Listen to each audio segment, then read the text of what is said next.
जय हिंद साथियों, स्वागत है आप सबका एक बार फिर हमारे अपने YouTube channel study with Shubham में। तो आज हम लोग इस वीडियो में जो है संविधान से संबंधित महत्वपूर्ण MCQs करने वाले, तो वीडियो को शुरू कर लेते हैं। तो सबसे पहला प्रश्न है, निम्नलिखित में से कौन भारतीय संविधान का प्रारूपण समिति का सदस्य नहीं था? BR अम्बेडकर, अल्लादी कृष्ण स्वामी, राजेंद्र प्रसाद या फिर गोपालाचारी अय्यर। तो इसका जो हमारा राइट आंसर है वो क्या हो जाएगा? ऑप्शन सी, राजेंद्र प्रसाद यहाँ पर हमारा बिल्कुल राइट आंसर है। अगला प्रश्न देखते हैं हम लोग। संवैधानिक राजतंत्र का अर्थ क्या है? राजा संविधान लिखता है, राजा संविधान की व्याख्या करता है, राजा संविधान द्वारा प्रदत्त शक्ति का प्रयोग करता है या फिर राजा को लोगों द्वारा चुना जाता है। तो इसका जो हमारा राइट आंसर है वो क्या हो जाएगा? ऑप्शन सी, राजा संविधान द्वारा प्रदत्त शक्ति का जो है वो प्रयोग करता है। ऑप्शन सी यहाँ पर हमारा बिल्कुल राइट आंसर है। अगला प्रश्न, प्रथम केंद्रीय विधानसभा का गठन कब हुआ था? 1922, 1923, 1921 या फिर 1920। तो इसका जो हमारा राइट आंसर है वो क्या हो जाएगा? ऑप्शन डी, 1920 यहाँ पर हमारा बिल्कुल राइट आंसर है। अगला प्रश्न हम लोग देखते हैं। भारत का संविधान भारत का वर्णन इस प्रकार करता है: एक महासंघ, अर्ध संघीय या फिर एकात्मक या फिर राज्यों का जो है वो संघ। तो यहाँ पर हमारा जो ऑप्शन डी है वो बिल्कुल राइट हो जाएगा, राज्यों का जो संघ है। अगला प्रश्न, कानूनों के शासन की अवधारणा निम्नलिखित की संवैधानिक प्रणाली की एक विशेष विशेषता है? ब्रिटेन, USA, फ्रांस या फिर स्विट्जरलैंड। तो इसका जो हमारा राइट आंसर है वो क्या हो जाएगा? ऑप्शन ए, ब्रिटेन यहाँ पर हमारा बिल्कुल राइट आंसर है। अगला प्रश्न देखते हैं हम लोग।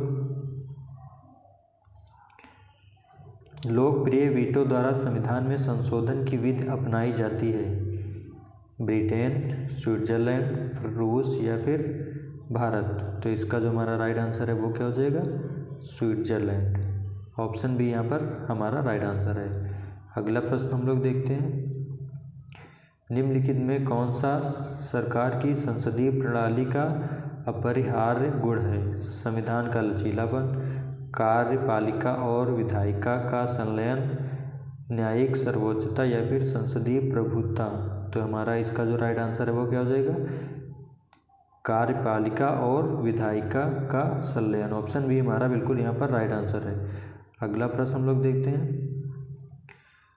जमीनी स्तर का लोकतंत्र संबंधित है: शक्तियों का हस्तांतरण, शक्तियों का विकेंद्रीकरण, पंचायती राज व्यवस्था या फिर ऑप्शन डी, उपरोक्त सभी। तो यहाँ पर हमारा ऑप्शन डी बिल्कुल राइट आंसर है, उपरोक्त सभी। अगला प्रश्न हम लोग देखते हैं।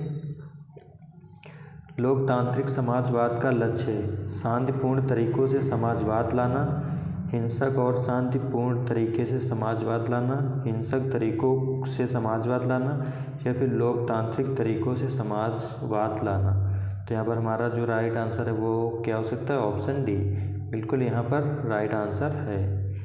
अगला प्रश्न, निम्नलिखित में से किस न्यायाधीश ने कहा कि धर्मनिरपेक्षता और संघवाद भारतीय संविधान की मूल विशेषता है? केशवानंद भारती मामला या फिर SR बोम्मई मामला या फिर इंदिरा साहनी मामला या फिर मिनर्वा मिल्स मामला। यहाँ पर तुम्हारा ऑप्शन बी यहाँ पर हमारा राइट आंसर हो जाएगा। अगला प्रश्न हम लोग देखते हैं। सार्वभौमिक वयस्क मताधिकार दर्शाता है कि भारत एक ऐसा देश है जो धर्मनिरपेक्ष, समाजवादी, लोकतांत्रिक या फिर संप्रभु। तो इसका जो हमारा राइट आंसर है वो क्या हो जाएगा? ऑप्शन सी, लोकतांत्रिक। अगला प्रश्न, भारत संविधान लागू हुआ था 1951, 1956, 1950 या फिर 1949। तो इस क्वेश्चन का आंसर आप लोगों को पता होगा, ऑप्शन सी 1950। अगला प्रश्न हम लोग देखते हैं। भारत सरकार अधिनियम 1935 किस पर आधारित था? साइमन कमीशन, लॉर्ड कर्जन आयोग, दिमित्रोव या थीसिस या फिर लॉर्ड क्वालविन की रिपोर्ट। तो ऑप्शन ए हमारा बिल्कुल राइट आंसर है, साइमन कमीशन। अगला प्रश्न हम लोग देखते हैं। भारत सरकार अधिनियम 1935 को बंधन या नया चार्टर एक्ट किसने बताया? महात्मा गांधी, राजेंद्र प्रसाद, पंडित जवाहरलाल नेहरू या फिर B.R. अम्बेडकर। तुम्हारा इसका जो राइट आंसर है वो क्या हो जाएगा? Pandit Jawaharlal Nehru, option C. अगला प्रश्न हम लोग देखते हैं, भारत संविधान का संरक्षक कौन है? भारत के राष्ट्रपति, भारत के मुख्य न्यायाधीश, भारत के प्रधानमंत्री या फिर राज्यसभा के सभापति। तो इसका जो हमारा राइट आंसर है क्या हो जाएगा? भारत के मुख्य न्यायाधीश। अगला प्रश्न हम लोग देखते हैं, निम्नलिखित में से कौन सा राज्य का एक आवश्यक तत्व है? संप्रभुता, सरकार, क्षेत्र या फिर ये सभी। तो इसका जो हमारा राइट आंसर है वो क्या हो जाएगा? ऑप्शन डी, ये सभी। अगला प्रश्न, लोकतंत्र में सबसे महत्वपूर्ण व्यवस्था कौन सी है? सामाजिक, राजनीतिक, आर्थिक या फिर सरकारी। तो इसका जो हमारा राइट आंसर है वो क्या हो जाएगा? ऑप्शन बी, राजनीतिक। अगला प्रश्न, भारत के लोकतंत्र के आदर्श हमें संविधान में कहाँ मिलते हैं? प्रस्तावना, भाग 3 या फिर भाग 4 या फिर भाग 1। तो इसका जो हमारा राइट आंसर है वो क्या हो जाएगा? प्रस्तावना।